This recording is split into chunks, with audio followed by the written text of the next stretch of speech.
오늘부터 대림절이 이제 시작되었습니다. 우리가 잘 아는 것처럼 대림절은 어둠 속에서 빛을 기다리는 아름다운 절기입니다. 우리가 성탄을 기다리면서 우리 주님, 아기 예수님 오심을 기다리고, 그리고 다시 오실 주님을 소망 중에 기다리면서 우리가 마음의 준비를 하는 이 기간이 이 대림절 기간입니다. 그런데 이 대림절기는 오늘 우리가 시작되었는데 특별히 우리가 기억해야 될 진리가 있습니다. 우리가 하나님을 기다리는 것처럼 우리 하나님께서도 우리를 간절히 기다리시고 찾고 계신다는 사실을 꼭 기억하시길 바랍니다. 우리는 예배 때마다 하나님을 찬양합니다. 우리 조금 전에 임마누엘 찬양 때 하나님의 성호를 높이면서 얼마나 좋습니까? 얼마나 기쁩니까? 여기에 앉아서 우리도 찬양하면서 얼마나 감격스럽습니까? 하나님을 노래하면서 찬양할 수 있다는 이 귀한 직분과 이 사명의 자리 얼마나 감격스럽습니까? 그런데 혹시 이렇게 생각해 보신 적 있으십니까? 하나님께서도 우리를 향해서 노래하고 계신다는 사실을 말입니다. 하나님이 우리를 향해서 쉬지 않고 기쁨의 노래를 부르고 계신다는 것이 바로 오늘 말씀의 놀라운 진리입니다. 이스라엘 백성들은 긴 고난의 시간을 보내고 있었습니다. 그들은 하나님을 떠났습니다. 그러면서 하나님께서 그 백성들을 징계하시고 심판하셨습니다. 그들은 나라를 잃었습니다. 바벨론 포로기에 많은 백성들이 붙잡혀서 바벨론 땅에 가서 어둠 속에 그들은 갇혀서 고통 속에서 보냈던 나날들이 있었습니다. 자, 그런데 오늘 본문에 오늘 말씀을 선포하는 선지자가 누구입니까? 스바냐잖아요. 스바냐 선지사의 말씀을 우리가 읽고 있습니다. 그런데 아이러니하게도 스바냐 선지자는 포로기 이전에 활동했던 선지자입니다. 포로기 이후에 그들이 어떻게 강압을 당하고 어려움을 당하는지 그는 알지 못합니다. 하나님이 전하라고 해서 전했을 뿐입니다. 무엇을요? 그들이 어둠 속에 갇혀 있게 될 때 이 말씀을 기억하고 하나님 앞에 돌아올 수 있도록, 그들이 기뻐할 수 있도록 너는 이 말씀을 그들에게 똑똑히 전하라고 그에게 알려주신 말씀을 우리가 지금 읽은 것입니다. 14절 말씀을 생각하면서 그러면 읽어보도록 하겠습니다. 시온에 따라 노래할지어다, 이스라엘아 기쁘게 부를지어다, 예루살렘 따라 전심으로 기뻐하며 즐거워할지어다. 할렐루야. 우리가 찬양할 때 이런 기쁨이 있으십니까?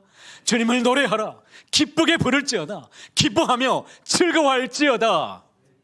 왜 이렇게 감격스럽게 노래하라고 지금 주님이 말씀하고 계신 것일까요?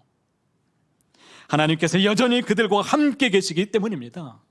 그들은 고통 중에 있다고 생각할지 모르겠지만 여전히 하나님은 그들 가운데에 그들과 함께 계시는 분이십니다. 오늘 우리도 각자의 자리에서 어려움을 지금 겪고 있는 분들이 아마 이 자리에 계시는 분들이 있을 수 있습니다. 건강의 문제로, 또 경제적인 문제 때문에, 가정에 어떤 말할 수 없는 문제가 생긴 분들이 아마 계실 수도 있고, 미래의 불안함 때문에 아파하는 분들도 계실 수 있고, 관계 때문에 지금 힘들어서 어두운 터널을 지금 보내고 계시는 분들이 아마 있을 수도 있습니다. 하지만 이 대림절기를 시작하면서 우리가 꼭 들어야 될 하나님의 음성이 있습니다. 그것이 무엇이냐? 그것은 바로 하나님께서 우리를 얼마나 사랑하시는지, 그리고 우리를 향한 하나님의 마음이 무엇인지, 그 사랑이 어떤 사랑인지를 다 알게 되시기를 축복합니다. 그래서 우리가 어둠 가운데 있을 때, 고난 가운데 있을 때, 내가 지금 지쳤다고 생각할 때 그 순간조차도 빛으로 인도하시는 그 하나님의 음성을 듣고 주님께로 돌아오는, 주님께로 예배하는 놀라운 역사가 임하게 되시기를 간절히 소망합니다. 자, 우리 하나님은 어떤 분이라고 지금 노래하고 있습니까? 첫 번째는 하나님은 구원을 베푸시는 분이십니다. 17절 말씀 우리가 함께 읽어보겠습니다. 너의 하나님 여호와가 너의 가운데에 계시니 그는 구원을 베푸실 전능자이시라. 아멘. 먼저 우리가 주목해야 될 말씀이 있는데, 너의 하나님 여호와가 어디 계신다고요? 너의 가운데에 계신다라고 이 말씀을 우리가 먼저는 주목해야 됩니다. 가운데 계신다. 이것은 한복판에 있다. 히브리어 단어 원문을 보니까 한복판에 너의 중심 안에 있다라는 이런 뜻을 갖고 있습니다. 이스라엘 백성들은 생각했을 것입니다. 하나님이 자신들을 떠났다라고 생각했을 것입니다. 죄 때문에 우리는 버림받았고 더 이상 하나님의 백성이 아니라고 그들은 절망 가운데에 아마 보내고 있었을 것입니다. 그러나 하나님은 말씀하십니다. 내가 여전히 너희 가운데 있다. 너희 중심에 내가 지금도 여전히 있느니라 라고 말씀하고 있는 것입니다. 이 말씀이 들려져 오십니까? 이것이 바로 하나님 사랑의 첫 번째 특징입니다. 우리가 하나님을 떠났어도 하나님은 결코 우리를 떠나지 않으신다는 것입니다. 히브리서 13장 5절에 이렇게 말씀하죠. 함께 읽어보겠습니다. 내가 결코 너희를 버리지 아니하고 너희를 떠나지 아니하리라. 할렐루야. 우리는 종종 이렇게 생각합니다. 내가 믿음이 연약해져서 하나님을 내가 떠나게 되면 당연히 하나님도 나를 떠나시는 것 아닙니까? 아니요. 그것은 우리의 착각입니다. 세상에서 인지상정일지 모르겠지만 하나님은 결코 그러실 수 없습니다. 왜 그렇습니까? 우리 하나님 우리에게 구원을 베푸시는 전능자이시기 때문입니다. 여러분, 아담이 죄를 짓고 그가 숨었습니다.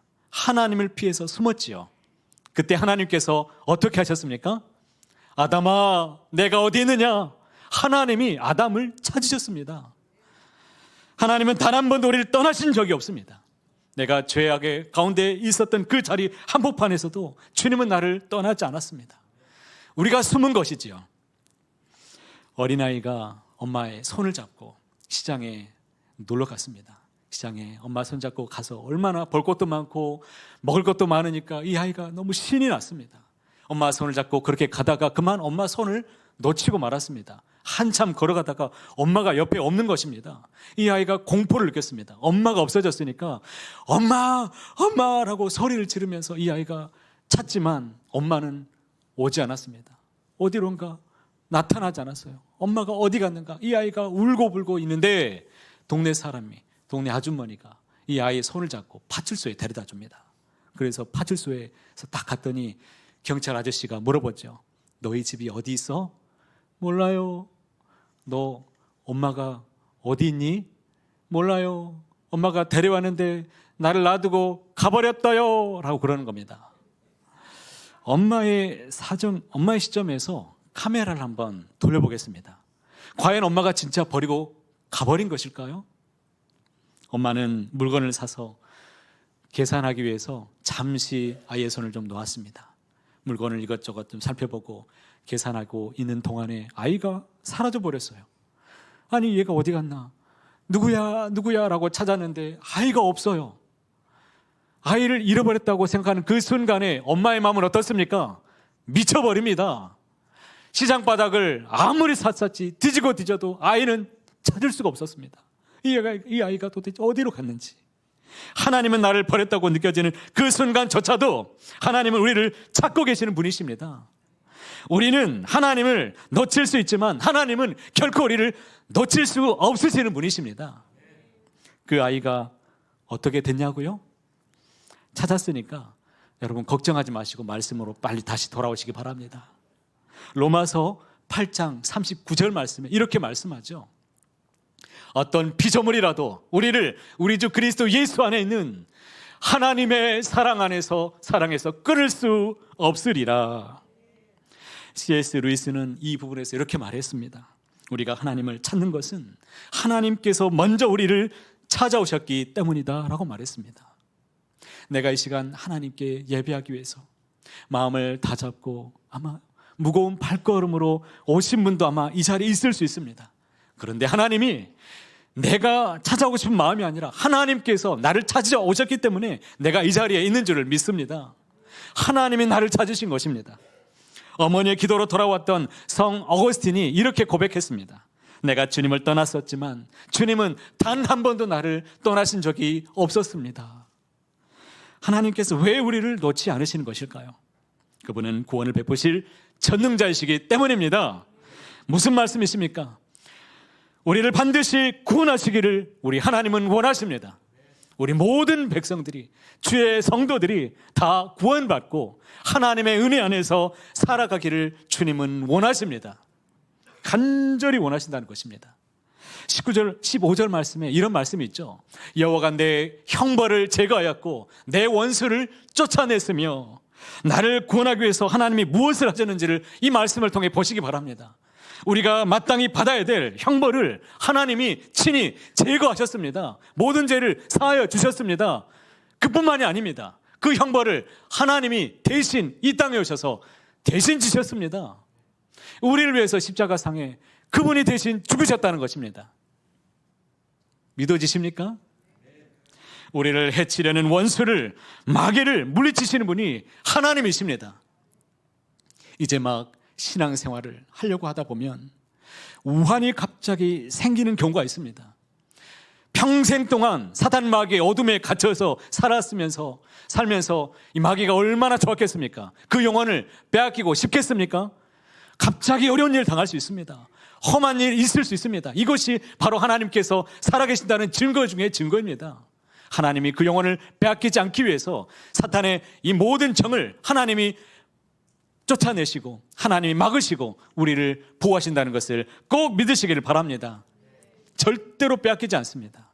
한번 내 자녀로 하나님이 품으신 그 사람은 하나님이 끝까지 붙들어 주실 것을 믿으시기 바랍니다. 우리는 때로 나 자신이 너무 연약하게 느껴질 때가 있습니다. 내가 너무 부족한데 과연 나 같은 사람을 하나님이 사랑하실까? 내가 무엇을 잘했길래 나 같은 사람 하나님이 사랑하신단 말입니까? 이렇게 의심할 수 있습니다. 그러나 오늘 본문은 분명하게 우리에게 말씀하죠. 하나님은 구원을 베푸실 전능자이십니다.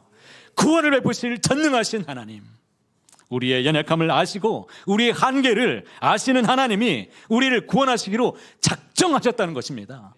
구원해 내시기로 하나님이 마음을 먹었다는 거예요. 그러니 결코 그 누구에게도 빼앗기지 않습니다. 이것이 대림절기에 우리에게 전하시는 첫 번째 주님의 메시지입니다. 우리를 구원하기 위해서 이 땅에 오신 주님, 그분은 지금도 우리 가운데 계시고 함께 계시고 임마누엘, 우리와 항상 동행하시는 전능자이심을 꼭 믿으시기를 바랍니다. 두 번째로 우리 하나님은 어떤 분이십니까? 우리를 보시고 기쁨을 이기지 못하시는 분이라고 말씀하십니다. 여러분 17절 중반절에 이렇게 말씀합니다. 함께 읽어보겠습니다. 그가 너로 말미암아 기쁨을 이기지 못하시며. 얼마나 놀랍습니까? 주님이 나를 보시면서 나로 말미암아 기쁨을 이기지 못하신다는 것입니다. 너무 좋아서 덩실덩실 우리 주님이 어쩔 줄 몰라 하신다는 것입니다. 영어 성경에 NIV로 찾아보니까 이 부분을 이렇게 말합니다. He will take great delight in you 라고 말합니다. 이것은 하나님께서 우리를 바라보시는데 큰 기쁨으로, 가래가 끓는데요, 큰 기쁨으로 우리를 바라보신다는 겁니다. 기쁨을 이기지 못하신다. 도대체 이걸 어떻게 설명해야 되는지 각 문서를 다 찾아봤습니다. 기쁨이 너무 커서 참을 수 없다는 의미고요, 가슴이 터질 것 같다는 기쁨이라고 표현하고요, 너무 좋아서 느끼는 벅찬 감격이라고 설명을 합니다. 도대체 이 감격을 여러분 맛보신 적 있으십니까? 제가 여기서 여러분을 이런 마음으로, 하나님 저에게 이런 마음을 좀 주십시오, 이런 마음으로 설교할 때 우리 성도님들을 사랑의 눈빛으로 주님의 마음으로 한번 바라보게 해주십시오. 그렇게 한번 딱 기도하고 쳐다보는 순간에 가슴이 뛰기 시작합니다. 예상할 수 없는 말씀들이 막 폭포처럼 이 머릿속에 막 스쳐 지나가는데 원고에 있는 설교 좀 하려고 제가 다 던지고 있어요. 생각해 보시기 바랍니다.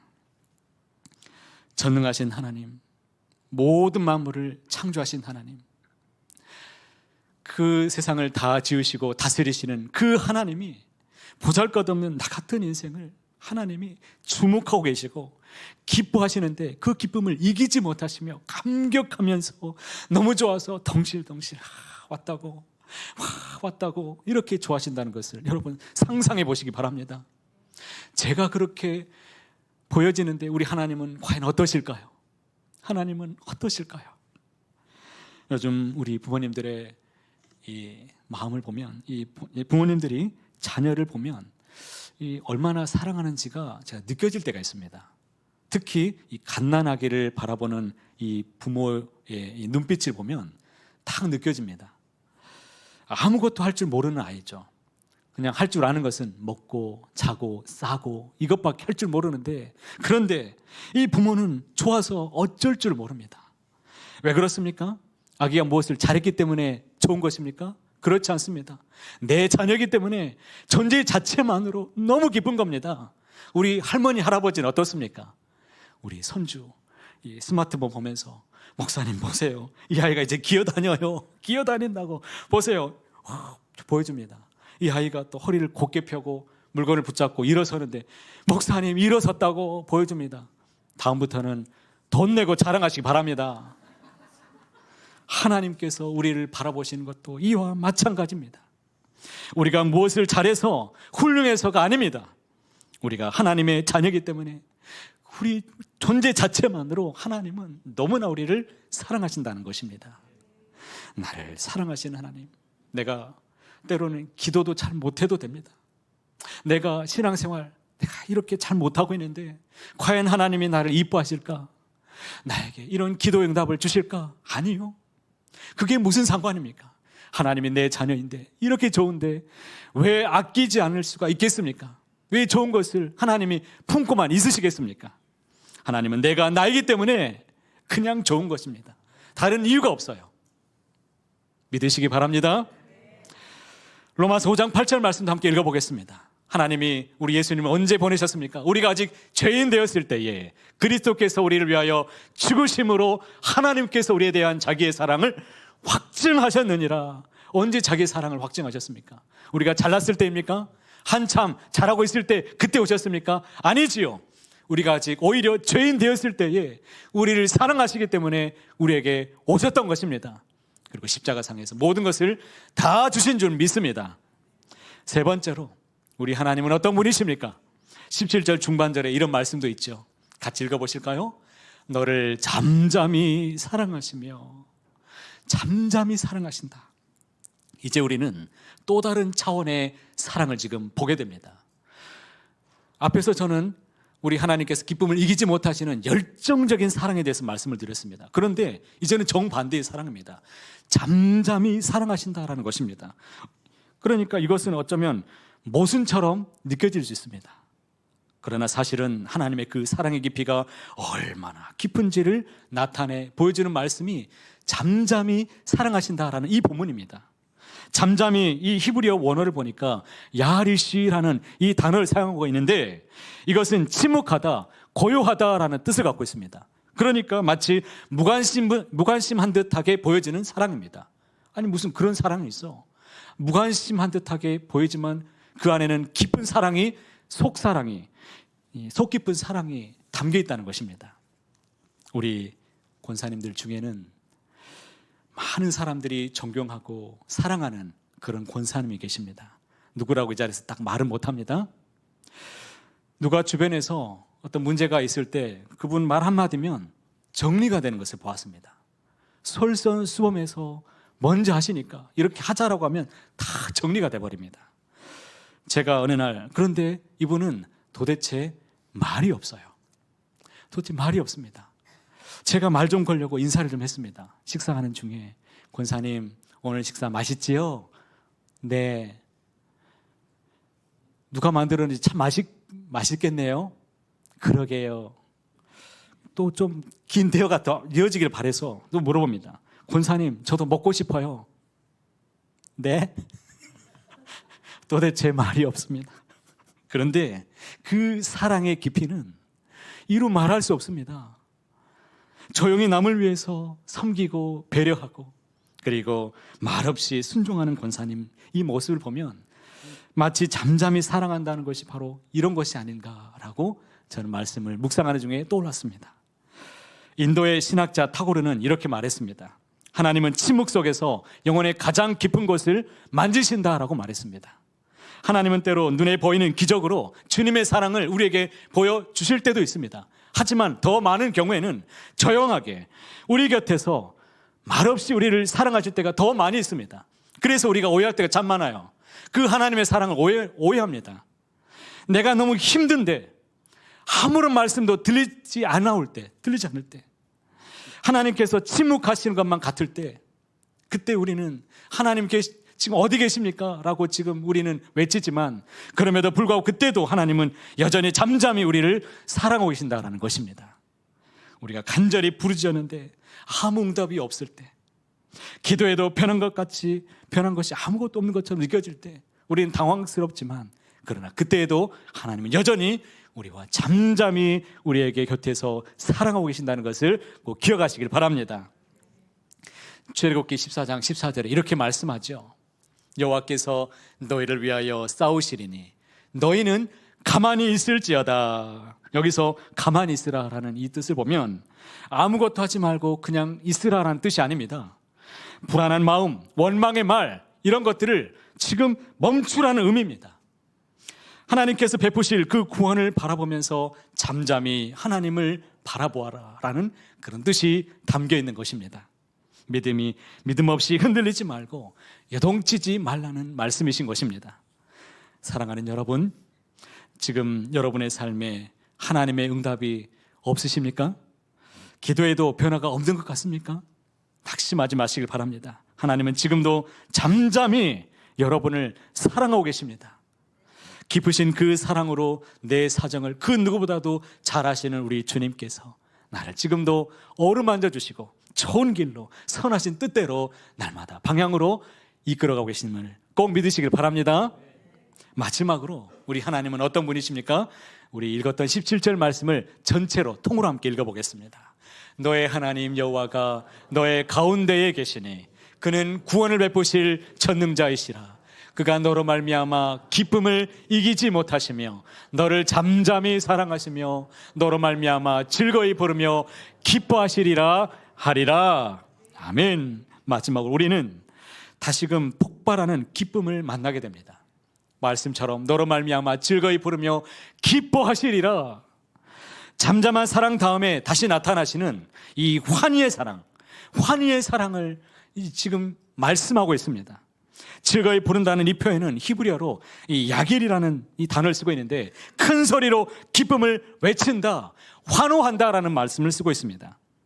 마치 이스라엘 백성들이 홍해를 건넌 다음에 그들이 구원받아서 너무나 승리의 감격에 겨워서 찬송을 불렀던 것처럼 우리 주님이 큰 소리로 그렇게 우리에게 노래 부른다라는 것입니다. 한번 생각해 보십시오. 찬양은 누가 누구에게 부르는 것입니까? 우리가 하나님께 부르는 것이 마땅합니다. 그런데 그렇지 않다는 것입니다. 전능자이신 하나님이 피조물인 우리를 위해서 하나님이 기쁨의 노래를 정말 너무나 감격스러워서 쉬지 않고 부르고 계신다는 것입니다. 하나님의 구원의 자리로 날마다 찾아올 수 있도록 우리에게 내가 여기 있다라고 하나님이 부르는 겁니다. 잃어버린 그 아이를 찾아서 엄마가 소리 지르는 것처럼 내가 여기 있다라고 소리를 지르는 것, 그 노래로 우리를 부르고 계시는 것입니다. 신학자 막스 루케이도는 이렇게 말했습니다. 만약 하나님께서 우리를 위해서 부르시는 노래가 있다면 그 제목은 나의 사랑하는 자녀일 것이다 라고 말했습니다. 하나님이 나를 위해서 부르는 노래가 있다면 나의 사랑하는 내 자녀야 라고 부르신다는 것이죠. 작곡가 이재황 씨가 있습니다. 이분이 여러 날 동안 어렸을 때부터 정말 이 병치레를 참 많이 했습니다. 오랜 세월 동안 병마와 싸우면서 이렇게 투병생활을 하다가 이 사람이 어느 날 갑자기 하나님이 너무 원망스러웠습니다. 하나님 왜 나를 이렇게 만들어가지고 이렇게 나를 힘들게 만듭니까? 라고 따지면서 원망했는데 어느 날 하나님의 음성을 듣게 됐습니다.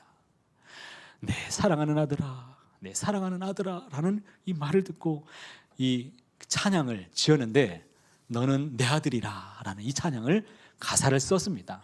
그 찬양을 한번 잠깐 불러보실까요?